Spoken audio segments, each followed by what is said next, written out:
Hello guys, ನಮಸ್ಕಾರ. Welcome back to my YouTube channel. ಇವತ್ತು ನಿಮ್ಮೊಂದಿಗೆ ಹೊಸ ರೆಸಿಪಿನ ಶೇರ್ ಮಾಡ್ಕೊಳ್ಳೋಣ ಅಂತ ಈ ವಿಡಿಯೋ ಮಾಡ್ತಿರೋ ಕಾರಣ, ಏನಪ್ಪ ಹೊಸ ರೆಸಿಪಿ ಅಂದು ಚಿತ್ರಾನ್ನ ತೋರಿಸ್ತಾ ಇದ್ದಾರೆ ಅಂತ ಶಾಕ್ ಆದ್ರೆ, ಹೌದು, ಇದು ಹುಣಸೆ ಹಣ್ಣಿಂದಲ್ಲ, ಹುಣಸೆ ಕಾಯಿಂದ ಮಾಡಿರೋ ಚಿತ್ರಾನ್ನ ಅಂತಲೇ ಹೇಳ್ಬೋದು. ಸೊ ಅದಕ್ಕಾಗಿ ಈ ವಿಡಿಯೋ ನಿಮಗಾಗಿ ಹೇಗೆ ಮಾಡೋದು ನೋಡೋಣ ಬನ್ನಿ. ಇಲ್ಲಿ ಒಂದು ಬಾಣಲಿಗೆ ಒಂದು ಸ್ವಲ್ಪ ಎಣ್ಣೆ ಹಾಕ್ಕೊಂಡು ಕಡಲೆ ಬೀಜನ ಆ್ಯಡ್ ಮಾಡ್ಕೊತಾ ಇದ್ದೀನಿ. ಕಡಲೆ ಬೀಜ ಬೇಡ ಅನ್ನೋರು ಸ್ಕಿಪ್ ಮಾಡ್ಕೊಳ್ಳಿ.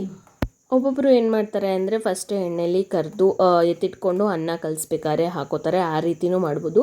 ಇಲ್ಲಿ ನಾನು ಹಾಗೆ ಮಾಡ್ತಾಯಿಲ್ಲ. ಒಗ್ಗರಣೆಗೆ ಆ್ಯಡ್ ಮಾಡಿಕೊಂಡು ಅಲ್ಲೇ ಸ್ವಲ್ಪ ಫ್ರೈ ಮಾಡಿಕೊಂಡು ಆಮೇಲೆ ನೆಕ್ಸ್ಟ್ ಏನು ಐಟಮ್ ಒಗ್ಗರಣೆಗೆ ಬೇಕೋ ಅದು ಹಾಕೋತಾ ಇದ್ದೀನಿ. ಇಲ್ಲಿ ಸಾಸಿವೆ ಆ್ಯಡ್ ಮಾಡ್ಕೋತಾ ಇದ್ದೀನಿ.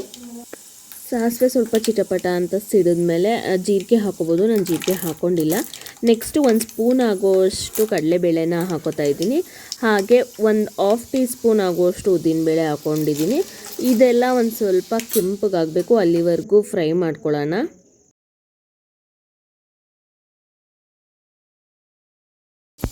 ನೆಕ್ಸ್ಟ್ ಇದಕ್ಕೆ 2 ಒಣಮೆಣ್ಸಿಕಾಯಿನ ಹಾಕೋತಾ ಇದ್ದೀನಿ. ಹಾಗೆ ಸ್ವಲ್ಪ ಕರ್ಬೇವಿನ ಸೊಪ್ಪನ್ನ ಹಾಕೋತಾ ಇದ್ದೀನಿ. ನೆಕ್ಸ್ಟು ಇದಕ್ಕೆ ಇಷ್ಟೇ ಖಾರ ಸಾಲಲ್ಲ, ಅದಕ್ಕೆ ಡಿಫ್ರೆಂಟಾಗಿ ಟ್ರೈ ಮಾಡ್ತಿರೋದು ಇದೊಂದು. ಏನಪ್ಪ ಅಂದರೆ ನಿಮ್ಮ ಮನೇಲಿ ಹಸಿಮೆಣ್ಸಿಕಾಯಿ ಇರುತ್ತೆ, ಸೊ ನಾವು ಕೆಂಪು ಮೆಣ್ಸಿಕಾಯಿ ಯೂಸ್ ಮಾಡೋದು. ಸೊ ಅದನ್ನು ಒಂದು 4 ಸ್ವಲ್ಪ ಬೆಳ್ಳುಳ್ಳಿ ಹಾಕ್ಕೊಂಡು ಜಜ್ಕೋತಾ ಇದ್ದೀನಿ. ನೀವು ಇದಕ್ಕೆ ಬೇಕಾದ್ರೆ ಜೀರಿಗೆ ಕೂಡ ಹಾಕೋಬೋದು, ಯಾಕೆಂದರೆ ಒಗ್ಗರಣೆಗೂ ಕೂಡ ಸ್ಕಿಪ್ ಮಾಡಿರೋ ಕಾರಣ ಇದಕ್ಕೂ ಆ್ಯಡ್ ಮಾಡ್ಕೋಬೋದು. ಬಟ್ ನಾನು ಇಲ್ಲಿ ಆ್ಯಡ್ ಮಾಡ್ಕೊಂಡಿಲ್ಲ, ಬರೀ ಬೆಳ್ಳುಳ್ಳಿ ಮೆಣಸಿಕಾಯಿ ಮಾತ್ರ ಜಜ್ಕೊಂಡಿದ್ದೀನಿ. ಇದನ್ನು ಈಗ ನಾನು ಒಗ್ಗರಣೆಗೆ ಸೇರಿಸ್ಕೊತಾ ಇದ್ದೀನಿ.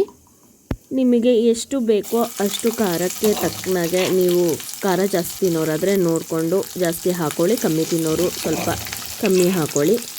ನಾನು ಇಲ್ಲಿ ಜಾಸ್ತಿ ತಿನ್ನೋದ್ರಿಂದ ನಾನು ಎಷ್ಟು ಜಜ್ಕೊಂಡಿದ್ನೋ ಅಷ್ಟು ಹಾಕ್ಕೊಂಡಿದ್ದೀನಿ.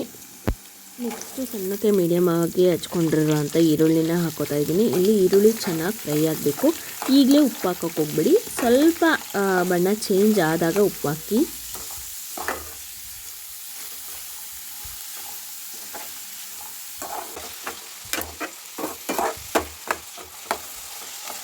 ನೋಡಿ, ಈ ಥರ ಬಣ್ಣ ಚೇಂಜ್ ಆಗಿದೆಯಲ್ಲ, ಇವಾಗ ಉಪ್ಪು ಹಾಕಬೇಕು. ಅಂದರೆ ಉಪ್ಪು ಮತ್ತು ಅರಿಶಿನ ಪುಡಿ ಆವಾಗಲೇ ಹಾಕೋಕ್ಕೆ ಹೋಗ್ಬಿಡಿ, ಅದು ಸ್ವಲ್ಪ ಟೇಸ್ಟ್ ಡಿಫ್ರೆಂಟ್ ಆಗುತ್ತೆ. ಸೊ ಈಗ ಸ್ವಲ್ಪ ಅರಿಶಿನ ಪುಡಿ, ಸ್ವಲ್ಪ ಉಪ್ಪು ಆ್ಯಡ್ ಮಾಡ್ಕೊತಾ ಇದ್ದೀನಿ.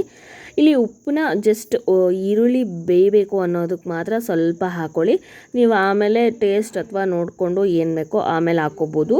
ಯಾಕಂದರೆ ಇಲ್ಲೇ ಜಾಸ್ತಿ ಹಾಕ್ಬಿಟ್ರೆ ನಮಗೆ ಆಮೇಲೆ ಉಪ್ಪು ಅನಿಸ್ಬಿಡುತ್ತೆ. ಸೊ ಇಲ್ಲಿ ಕಮ್ಮಿ ಹಾಕ್ಕೊಳ್ಳಿ, ಆಮೇಲೆ ನೀವು ಎಲ್ಲ ಬೆಂದಾದಮೇಲೆ ನೋಡಿಕೊಂಡು ಉಪ್ಪು ಹಾಕ್ಕೋಬೋದು.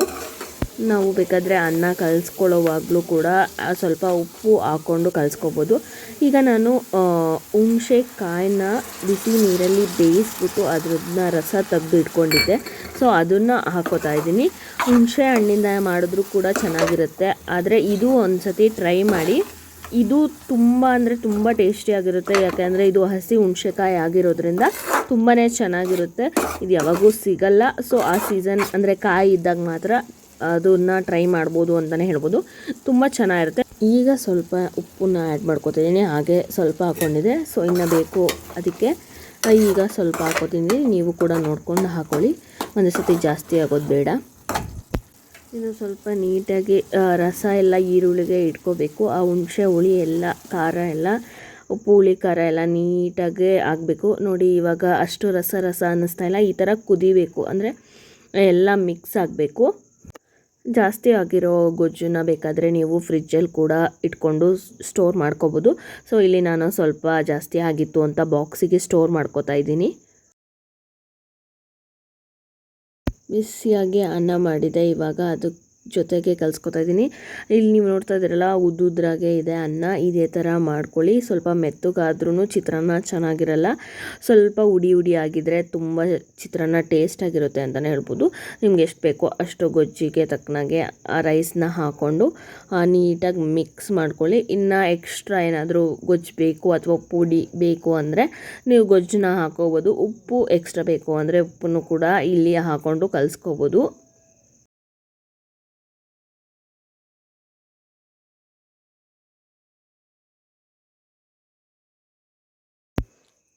ನೀಟಾಗಿ ಈ ರೀತಿ ಮಿಕ್ಸ್ ಮಾಡ್ಕೊಳ್ಳಿ. ನೀವು ಕೈಯಲ್ಲಾದರೂ ಮಾಡ್ಕೋಬೋದು, ನಾನು ಸೌಟಲ್ಲೇ ಮಾಡ್ತಾಯಿದ್ದೀನಿ. ನೋಡಿ ಈ ಥರ ನೀವು ಒಂದ್ಸತಿ ಮಾಡಿ ಹೇಗೆ ಅನ್ನಿಸ್ತು ಹೇಗೆ ಬಂತು ಅಂತ ಕಮೆಂಟಲ್ಲಿ ತಿಳಿಸಿ. ಈ ರೆಸಿಪಿ ಇಷ್ಟ ಆಗಿದ್ದರೆ ಲೈಕ್ ಶೇರ್ ಕಮೆಂಟ್ ಮಾಡೋದಂತೂ ಮಿಸ್ ಮಾಡಬೇಡಿ. ನೋಡಿ ಈಗ ನಮ್ಮ ಚಿತ್ರಾನ್ನ ರೆಡಿ. ನಾನಂತೂ ತಿಂದೆ, ಸಖತ್ತಾಗಿತ್ತು. ನೀವು ಒಮ್ಮೆ ಮನೇಲಿ ಟ್ರೈ ಮಾಡಿ, ನಿಮ್ಮ ಫ್ಯಾಮಿಲಿಯವ್ರಿಗೆಲ್ಲ ಮಾಡಿಕೊಡಿ. ಹೇಗೆ ಅನ್ನಿಸ್ತು ಅಂತ ಕಮೆಂಟಲ್ಲಿ ತಿಳಿಸಿ. ಮುಂದಿನ ವೀಡಿಯೋದಲ್ಲೇ ಸಿಗ್ತೀವಿ. ಏನು ರೆಸಿಪಿ ಮಾಡಬೇಕು ಅಂತ ಕಮೆಂಟ್ ಮಾಡಿ. ಬಾಯ್.